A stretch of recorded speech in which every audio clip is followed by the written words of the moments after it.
আমি আশাবাদী 100% আশাবাদী যে আমি এই নির্বাচনে বিপুল ভোটের ব্যবধানে জয়যুক্ত হব ইনশাল্লাহ।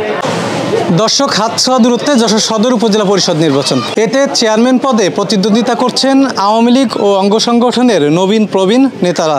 এইসব প্রার্থীরা ভোটারদের কাছে ছুটছেন নানা প্রতিশ্রুতি নিয়ে। নির্বাচন সামনে রেখে ভোটারদের মনে ঘুরপাক খাচ্ছে নানা প্রশ্ন। এসব প্রশ্নের উত্তর খুঁজতে আজ গ্রামের কাগজ চেয়ারম্যান প্রার্থী আনোয়ার হোসেন বিপুলের মুখোমুখি। তার মার্কা দোয়াত কলম। কেমন আছেন আপনি? জি, আল্লাহর রহমতে আপনাদের দোয়া ইনশাল্লাহ ভালো আছি আমি।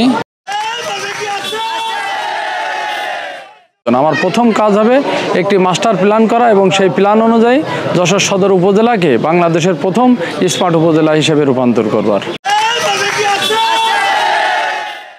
রাজনৈতিক পরিবারের সন্তান হিসাবে আমি একটা জিনিসে বুঝেছি যে রাজনীতি করা মানে মানুষকে সেবা করা, আর এই মানুষকে সেবা করার জন্যই মূলত আমার রাজনীতিতে আসা।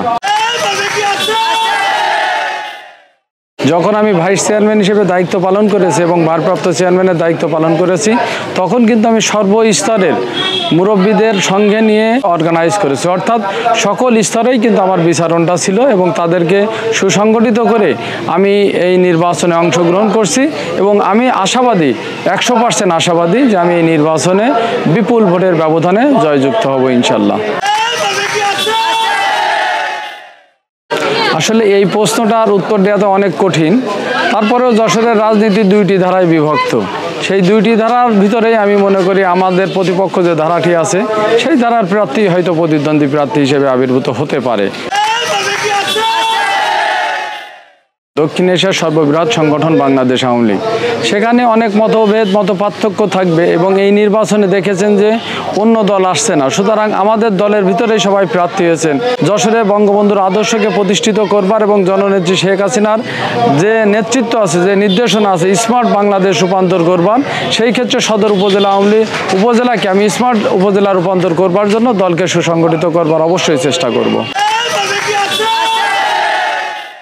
কিন্তু একই দলের ভিতরে আমরা যেহেতু একই আদর্শের মানুষ, সুতরাং এখানে নির্বাচন যেখানে আমাদের প্রিয় নেত্রী জননেত্রী শেখ হাসিনা সবাইকে অংশগ্রহণ করতে বলেছেন, এবার দেখেছেন যে দলীয় কোনো মনোনয়নও দিচ্ছে না, দলীয় কোনো প্রতীকও নাই, সুতরাং আমরা কিন্তু একই দলের মানুষরা প্রতিদ্বন্দ্বিতা করছে। আমি নির্বাচিত হলে আমি অবশ্যই চেষ্টা করব যে সবাইকে এক কাতারে নিয়ে এসে দলকে সুসংগঠিত করবার জন্য।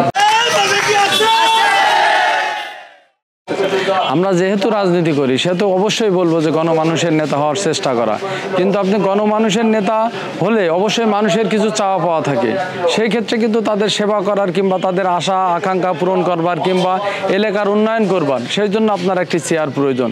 গণমানুষের নেতা তো অবশ্যই হতে হবে, কিন্তু গণমানুষকে সেবা করার জন্য আমি চাইবো যে অবশ্যই উপজেলা চেয়ারটা থাকলে সেই সময় কিন্তু আমি গণমানুষকে সেবাটা করতে পারবো। বার্তা এটাই যে আপনারা আমাকে দোয়াত কলম মার্কায় ভোট দিয়ে আমাকে নির্বাচিত করলে যশোর হচ্ছে বাংলাদেশের প্রথম স্বাধীন জেলা, যশোর হচ্ছে বাংলাদেশের প্রথম ডিজিটাল জেলা। এই যশোর সদর উপজেলাকে আমি বাংলাদেশের প্রথম স্মার্ট উপজেলা হিসেবে রূপান্তর করতে চাই। দর্শক, এতক্ষণ শুনছিলেন যশোর সদর উপজেলা পরিষদের নির্বাচনে চেয়ারম্যান প্রার্থী আনোয়ার হোসেন বিপুলের কথা। সহকর্মী আশিকুর রহমান শিমুলকে নিয়ে আমি মহিউদ্দিন সানি। আগামীতে আরও কোনো প্রার্থীর কথা আপনাদেরকে শোনাবো, ততক্ষণ গ্রামের কাগজের সঙ্গেই থাকুন।